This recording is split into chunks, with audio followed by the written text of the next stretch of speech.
जय हिंद दोस्तों। आज हम प्राचीन इतिहास के अंतर्गत राजपूत वंश के बारे में पढ़ेंगे जो उत्तर भारत के थे। तो उसमें हम जितने भी क्वेश्चन करेंगे, अभी जो क्वेश्चन यहाँ पे है, ये एग्जाम की दृष्टि से काफ़ी इम्पोर्टेंट रहने वाली है। जो हाल में एग्ज़ाम होने वाली है आर एनटीपीसी, आरआरबी एनटीपीसी जो है रेलवे, इन सब में काफ़ी महत्वपूर्ण भूमिका निभाने वाली है। तो आप लोग ध्यान से पढ़िएगा और जो पढ़े हैं वो भी इस क्वेश्चन को देखें, ताकि उसका रिवाइज भी हो जाएगा और ताकि उसका एग्जाम में क्या होगा कि अच्छा से अच्छा मार्क्स ला पाएंगे। तो हम देखते हैं अपना पहला क्वेश्चन क्या है। तो गढ़वाल शासकों को दूसरे किस नाम से जाना जाता था? तो आप इसमें बताएंगे काशी नरेश के नाम से। तो जो गढ़वाल शासक थे उसे काशी नरेश के नाम से जाना जाता था। जो गढ़वाल की राजधानी थी तो वो कहाँ थी? तो कन्नौज थी। चंद्रदेव ने मुस्लिमों से कौन सा कर वसूल किया था? तो तुरुस्क दंड नामक कर को वसूल किया था। गढ़वाल वंश का महानतम शासक कौन था? तो गोविंद चंद्र था, जो गढ़वाल वंश का महानतम शासकों में से एक था। गोविंद चंद्र का मंत्री कौन था? तो लक्ष्मीधर था। लक्ष्मीधर ने कौन सी ग्रंथ की रचना की थी? कृत्यकल्पतरु ग्रंथ की रचना लक्ष्मीधर के द्वारा किया गया था। गढ़वाल वंश का जो अंतिम शासक था वह जयचंद्र था, जिसे क्या है गौरी ने हराया था चंदावर के युद्ध में। गढ़वाल वंश का अंतिम शासक जयचंद्र हो गया। जयचंद्र गद्दी पर कब बैठा था? तो 1170 ईस्वी में गढ़वाल वंश का शासक के रूप में। नैषेध चरित व खंडन खंड खाद्य के रचिता श्री हर्ष किस शासक के राजकवि थे? तो जयचंद्र के। जयचंद्र की पुत्री संयोगिता का अपहरण किसने किया था? तो पृथ्वीराज चौहान तृतीय ने किया था। मोहम्मद गोरी ने किस युद्ध में जयचंद्र को पराजित किया था? तो चंदावर के युद्ध में। और चंदावर का युद्ध जो है 1193-94 के मध्य हुआ था। चंदावर के युद्ध किसके साथ हुआ था? तो जयचंद्र और मोहम्मद गोरी के बीच हुआ था। श्री हर्ष ने कौन सी ग्रंथ की रचना की थी? नैषध चरित की रचना श्री हर्ष के द्वारा किया गया था। जयचंद्र का पुत्र हरिश्चंद्र किसके अधीन शासन करता था? तो मोहम्मद गोरी के अधीन। चौहान वंश की स्थापना किसने की थी? तो वासुदेव ने की थी। चौहान वंश की स्थापना किस सदी में की गई थी? तो ये 6ठी शताब्दी ईसा पूर्व में की गई थी। वासुदेव ने अपनी राजधानी कहाँ स्थापित की थी? तो यही छत्र में स्थापित किया था। चौहान वंश का पूर्ण शासक स्वतंत्र जो शासक था कौन था? तो वाकपतिराज प्रथम था। राजस्थान के अजमेर नगर की स्थापना अजय पाल के द्वारा किया गया था। अरडेराज की हत्या किसने की थी? पुत्र जगदेव ने की थी। अजयराज किस धर्म का विरोधी था? जैन धर्म का। चौहान वंश का सबसे प्रतापी शासक कौन था? तो विग्रह राज चतुर्थ। विग्रह राज चतुर्थ की रचना कौन सी है? तो हरिकेली नाटक है।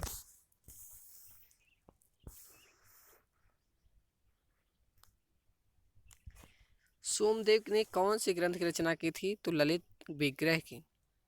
चौहान वंश का अंतिम शासक पृथ्वीराज तृतीय, जो पृथ्वीराज चौहान के नाम जाने जाते हैं, वो थे।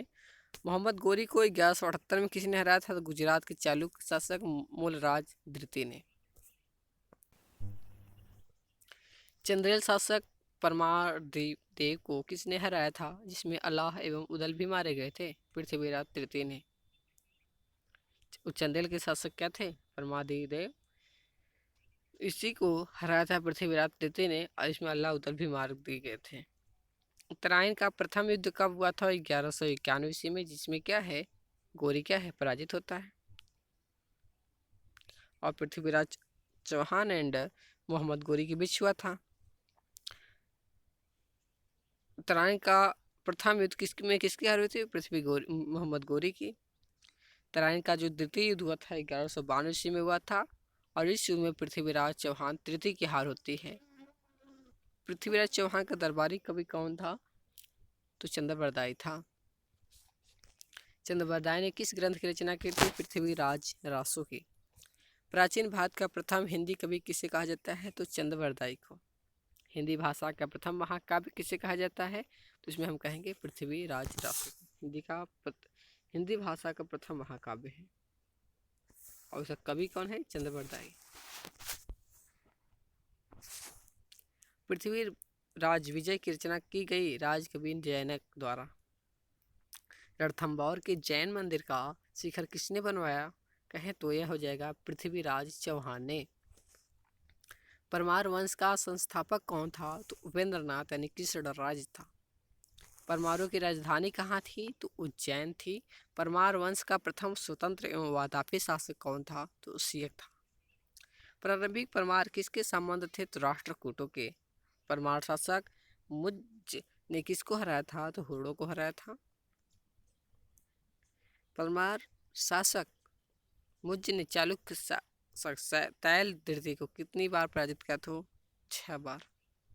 सिंधुराज कब गद्दी पर बैठा था? 995 ईस्वी में। सिंधुराज ने कौन सी उपाधि धारण की थी? कुमार नारायण एवं शशांक की। मुज्ज ने कौन सी उपाधि धारण की थी? तो श्री वल्लभ, पृथ्वी वल्लभ एवं अमोघवर्ष की। धार नगरी को किसने पराजित किया था? राजा भोज परमार ने। भोज परमार ने कौन कौन से मंदिरों का निर्माण कराया था? तो केदारेश्वर, सोमेश्वर, सोमनाथ, रामेश्वर। भोज को किस उपनाम से जाना जाता है? तो कविराज के नाम से। भोज के समय साहित्य का मक्का किसे कहा जाता है? तो धार को। चंदेल वंश का संस्थापक कौन था? तो ननुक था। चंदेलों की प्रारंभिक राजधानी कहाँ थी? तो खजुराहो में थी। खजुराहो के प्रसिद्ध चतुर्भुज मंदिर का निर्माण किसने कराया था? यशोवर्मन ने कराया था। चंदेला वंश का सबसे प्रसिद्ध राजा कौन हुआ था? तो धंगदेव था। यशोवर्मन ने अपनी राजधानी कहाँ बनाई? महोबा में। प्रतिहार राजा देवपाल को किसने हराया? यशोवर्मन ने। धंगदेव ने कहाँ जल समाधि ले ली? प्रयाग संगम में। धंगदेव द्वारा निर्मित मंदिर कौन कौन से है? तो विश्वनाथ, वैद्यनाथ तथा जिन्नानाथ।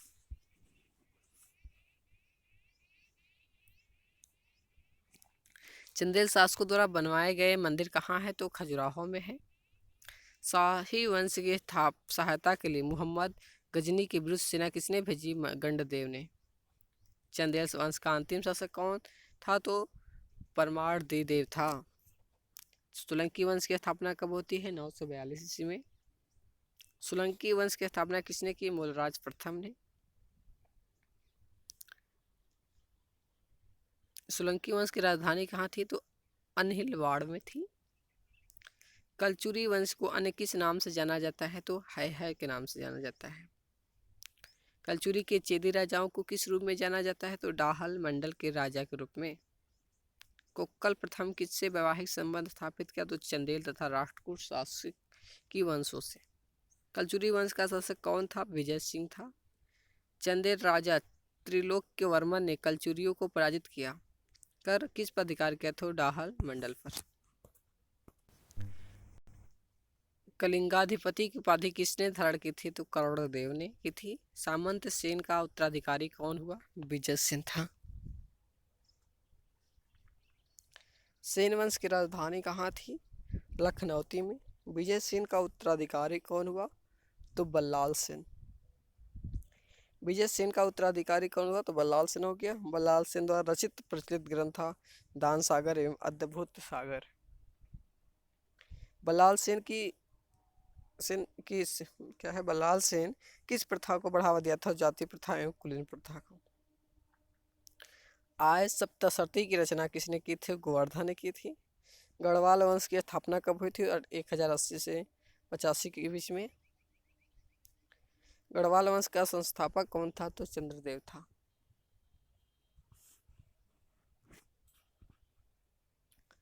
विक्रमादित्य की उपाधि किसने धारण की थी? तो गंगदेव ने। कलचुरी वंश का महानतम शासक कौन था? तो भी गंगदेव ही था। किस शासक ने कलिंजर के अजय दुर्ग का निर्माण कराया था? धंगदेव ने। तोमर वंश का संस्थापक कौन था? तो अनंगपाल तोमर। तोमर वंश की स्थापना कब की गई? 736 ईस्वी में। दिल्ली की स्थापना किसने की थी? तो अनंगपाल तोमर ने। तोमरों की राजधानी कहाँ थी? ढिल्ली, दिल्ली यानी। तोमर वंश का सामंती सरदार कौन था? राजा जौला।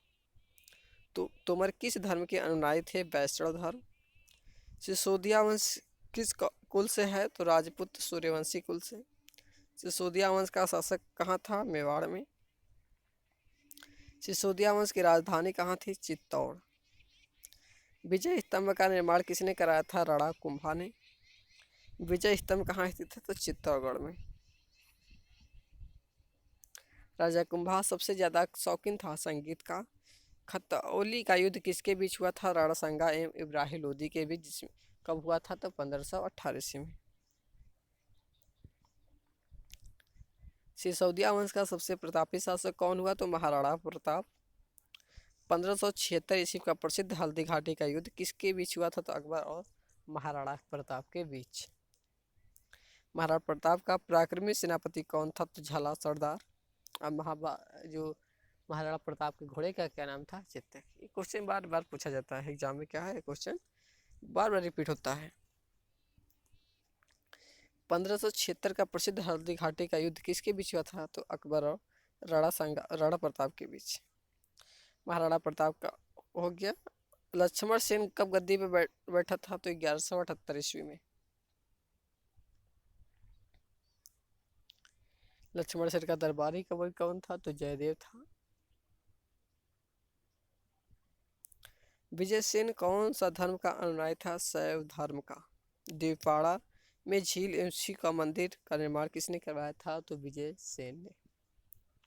लक्ष्मण सेन का न्यायाधीश तथा मंत्री कौन था? तो हलायुद्ध था। जयदेव रचित ग्रंथ है गीत गोविंद। सेन वंश का संस्थापक सामंत सेन किस नाम से जाना जाता है? तो ब्राह्मण क्षत्रिय, ब्रह्म क्षत्रिय। पवन दूत किसने लिखी थी? धोई ने। इस प्रकार हम बहुत सारे क्वेश्चनों को यहाँ पर लेंगे, रिपीट कराएंगे, जिससे कि आपका एग्जाम में काफ़ी से काफ़ी ज़्यादा नंबर आ पाए। विजय सेन के गुणगान में विजय प्रशस्ति किसने लिखी थी? श्रीहर्ष ने। सेन वंश की स्थापना किसने और कहाँ की गई? सामंत सेन ने रायगढ़ में। मूलराज प्रथम किस धर्म को मानता था? तो शैव धर्म को। महमूद गजनवी के आक्रमण के समय गुजरात का शासक कौन था? तो भीम प्रथम। भीम प्रथम ने आबू पर्वत को किससे छीना था? तो परमारों से छीना था। अहमदाबाद की स्थापना किसने की थी? तो करणस ने। जय सिंह कब गद्दी बैठा था? तो 1194। जय सिंह ने कौन सी उपाधि धारण की? तो सिद्धराज की। प्रसिद्ध जैन आचार्य हेमचंद्र सूरी किसके दरबार में रहते थे? जय सिंह के।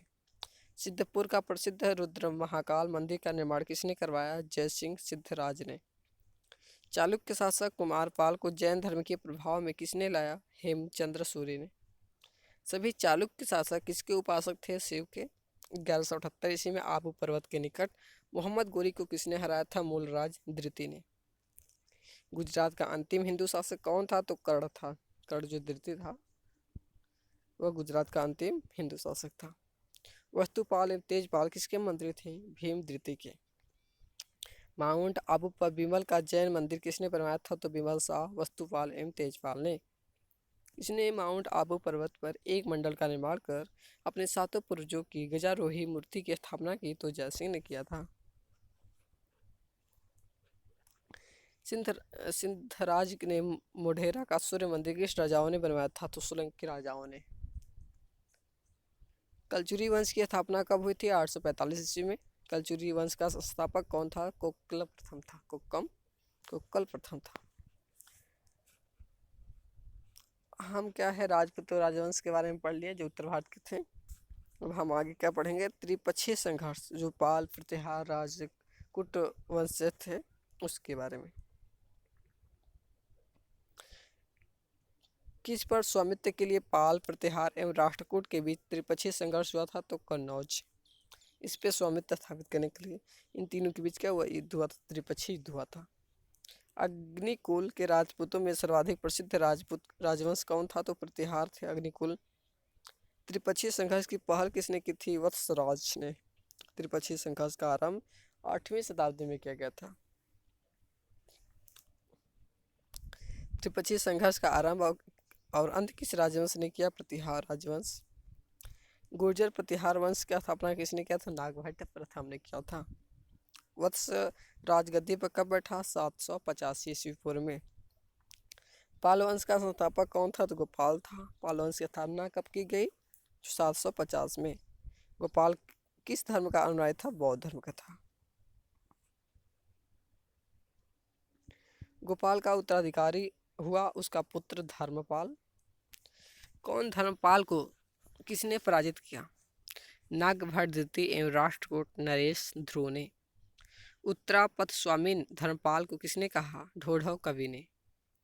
धर्मपाल किस धर्म का अनुयायी था? तो बौद्ध धर्म का था। विक्रमशिला विश्वविद्यालय की स्थापना किसने किया? धर्मपाल ने। धर्मपाल का उत्तराधिकारी कौन था? देवपाल था।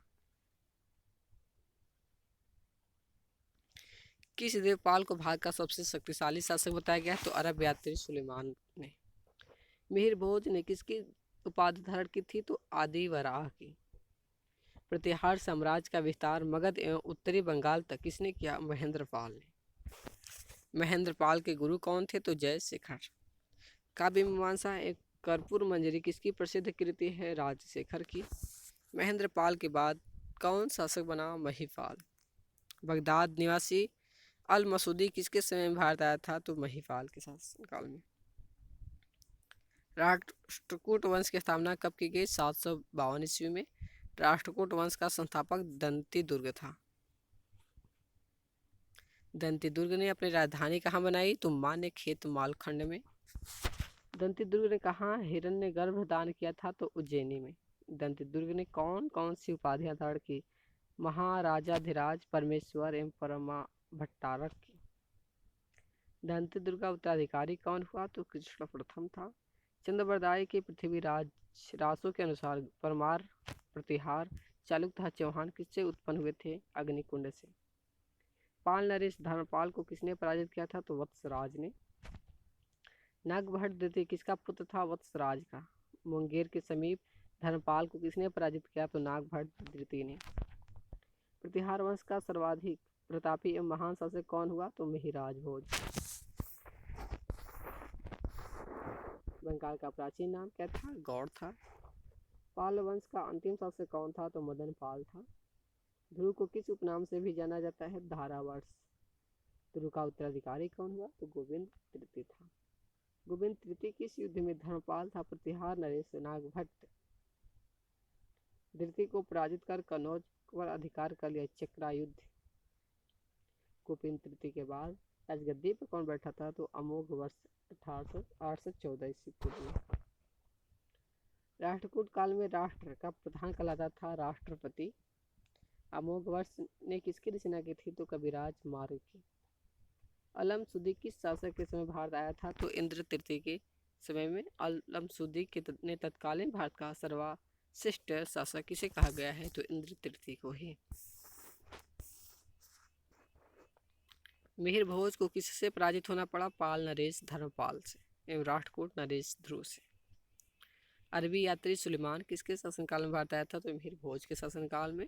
एलोरा का जो विख्यात गुहा मंदिर है उसका निर्माण प्रथम ने करवाया था। ध्रुव ने कन्नौज पर अधिकार करने हेतु किसको पराजित किया? तो वत्सराज एवं धर्मपाल को। किस राजवंश का काल कन्नड़ साहित्य की उत्पत्ति का काल माना जाता है? तो राष्ट्रकूट। तंजावुर में विजय स्तंभ किसने बनवाया था? कृष्ण प्रथम ने। कृष्ण तृतीय ने किसे पराजित कर काशी एवं तंजावुर पर अधिकार कर लिया? चोलों को। एलोरा गुफा का निर्माण कराया था राष्ट्रकूटों ने। एलोरा में गुफाओं एवं शैलकृति मंदिरों का संबंध है हिंदुओं, बौद्ध एवं जैनों से। रावण का खाई, देशावतार, कैलाश गुफा मंदिर कहाँ मिलते हैं? एलोरा में। नेपाल ने अपनी राजधानी कहाँ बनाई? मुंगेर में। पाल वंश की खोई हुई शक्ति को किसने पुनर्जीवित किया? महिपाल प्रथम ने। पाल वंश का द्वितीय शासक था, द्वितीय संस्थापक किसे माना जाता है? महिपाल प्रथम को। पाल वंश के पतन के बाद कौन वंश सत्ता में आया था? तो आज का वीडियो हम यही समाप्त करते हैं। Thank you. मेहनत से पढ़ें और आगे बढ़ते रहें, आपकी हर एक ख्वाहिश पूरी होगी। आप इस प्रकार वीडियो में को लगातार देखते रहें, अपना रिवीजन करते रहें। Thank you.